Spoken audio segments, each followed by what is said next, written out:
Assalamualaikum warahmatullahi wabarakatuh. Nama saya Danu Damara, NPM 22142411058. Ingin berceramah tentang sholat adalah tiang agama.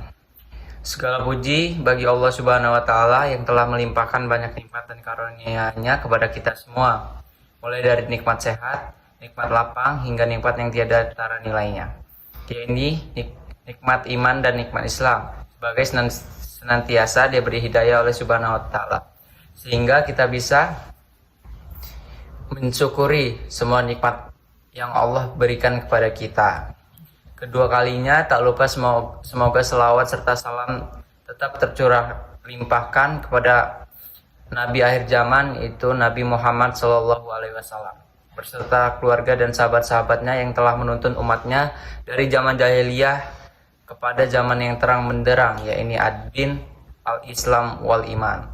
Semoga kita kelak mendapatkan syafaatnya di yaumil kiamah. Amin. Pada kesempatan kali ini, saya akan menyampaikan ceramah singkat tentang sholat.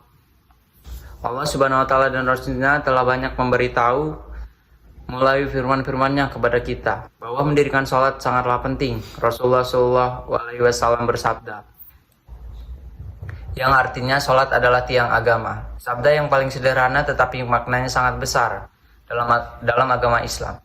Sholat diibaratkan sebagai tiang sebuah bangunan. Jika tidak melaksanakan sholat, ibaratkan tiang itu rapuh atau roboh, sehingga bangunannya itu juga ikut roboh karena tidak ada lagi penyangga. Rasulullah SAW bersabda, yang diriwayatkan kepada oleh Imam Bukhari, yang artinya seandainya mereka tahu pada sholat subuh dan asar, niscaya mereka akan mendatanginya meskipun dengan merangkak.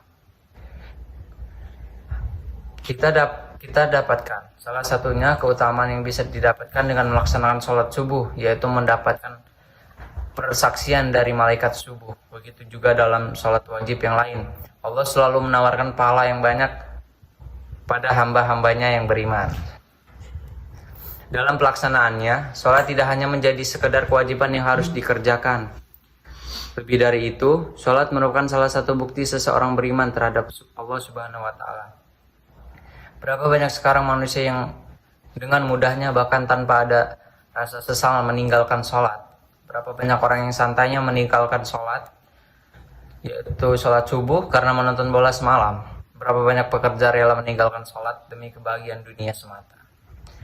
Pertanyaan-pertanyaan di atas sudah seharusnya kita membuktikannya dengan selalu menjalankan sholat wajib dalam keadaan apapun. Dalam sebuah hadis sahih menjelaskan bahwa yang membedakan antara orang mukmin dengan orang kafir adalah sholatnya. Allah Subhanahu wa Ta'ala berfirman dalam Quran surat Al-Maun ayat 4 dan 5, yang artinya maka celakalah orang yang sholat, yaitu orang-orang yang lalai terhadap sholat. Dalam surat ini Allah Subhanahu wa Ta'ala mengawali kata celaka bagi orang-orang yang lalai dalam sholatnya, karena kalimat celaka ini seringkali oleh Allah digunakan untuk menasihati orang kafir, dengan arti lain bahwa orang yang lalai terhadap sholatnya maka disejajarkan dengan orang kafir. Sehingga tidak heran jika dalam hadis Nabi Muhammad yang telah dijelaskan sebelumnya bahwa yang menjadi pembeda antara mukmin dan kafir adalah dari sholatnya.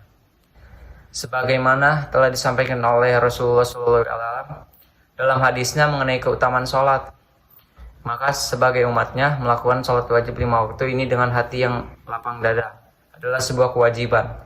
Selain itu, dalam menjalankan sholat harus dengan penuh kesyukuran, keikhlasan, dan juga keistiqomahan, sehingga kita dapat terhindar dari golongan orang-orang yang lalai dalam sholat.